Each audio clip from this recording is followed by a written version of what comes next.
Bonjour à tous, j'espère que vous êtes en forme. Je viens avec un sujet qui parfois peut être très abordé très lourdement, qui est celui des pensées limitantes, des croyances limitantes. Et moi, mon objectif aujourd'hui, c'est de vous partager un outil très simple pour faire le ménage dans toutes ces pensées et ces croyances limitantes. La première chose, évidemment, c'est d'être capable de les identifier, donc d'observer dans sa journée le nombre de fois où on se raconte des histoires qui nous font pas forcément du bien, où on va se dire bah, de toute façon ça, moi j'attire toujours ça. Alors là, ça, moi j'attire toujours des personnes toxiques, j'attire toujours des gens qui n'ont pas envie de travailler, j'attire toujours des gens qui n'ont pas d'argent. Voilà, ça fait partie des pensées limitantes qui peuvent faire partie de votre quotidien. Et à un moment donné, c'est de les regarder, ces gentilles pensées, et puis de se poser simplement la question, est-ce que j'ai envie de les garder? Est-ce qu'elles me servent, ces pensées? Parce que moi, je suis convaincue d'une chose, je peux me tromper, mais je suis convaincue d'une chose, c'est que je vois ce que je crois, et non pas je crois ce que je vois. C'est-à-dire qu'à partir du moment où je crois que je ne vais attirer que des personnes toxiques, que je ne vais attirer que du négatif, que je ne vais attirer que des gens qui n'ont pas envie de travailler. Si je prends l'exemple d'entrepreneurs comme moi en marketing relationnel, si je prends l'exemple, si je me dis je ne vais attirer que des gens qui finalement ont envie de pomper mon énergie mais rien faire, si je me dis que je vais attirer que des gens qui n'ont pas d'argent, donc qui n'investiront jamais dans leur entreprise, jamais sur eux-mêmes, la vie, elle ne va pas me contrarier en fait. Elle va m'amener ces personnes-là. Donc, c'est à moi de choisir si j'ai envie de garder ces pensées-là, ces ruminations mentales-là qui m'arrivent. Et j'ai le droit en fait.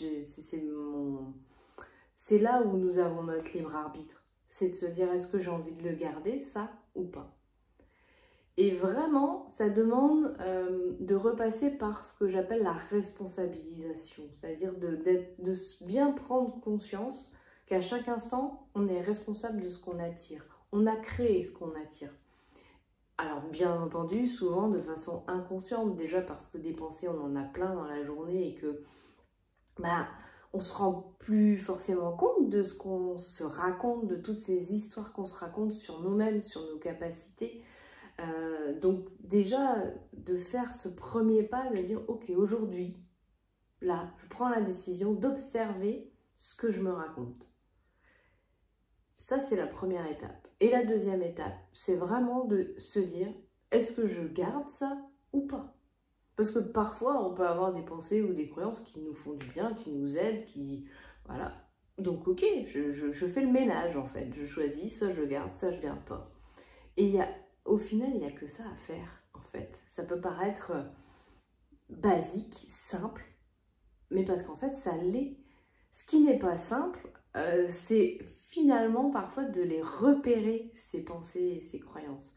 D'où l'importance de parfois prendre la décision de se dire aujourd'hui, je vais observer. Je vais observer ce que je ressens.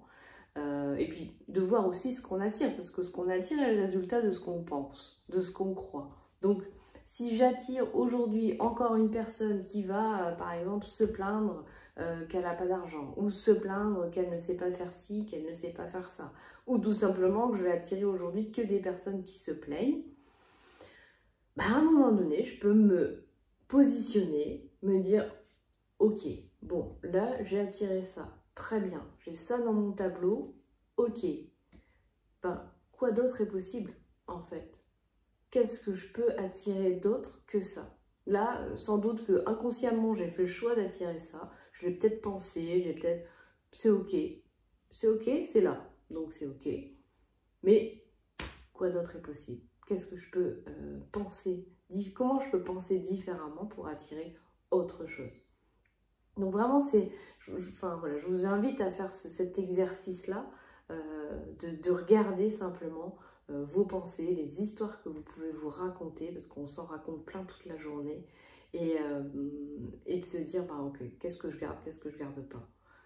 Je peux vous donner un autre exemple, c'est de se dire à un moment donné, Ça, moi, c'est quelque chose qui peut m'arriver régulièrement, de me dire, ah ouais, mais alors là, je dois pas être assez ceci, ou je dois pas être assez cela. Puis à un moment donné, me dire, mais t'en as pas marre, en fait, de tout le temps être en train de te dire que tu devrais faire peut-être ci, ou peut-être qu'il te manque ça, ou...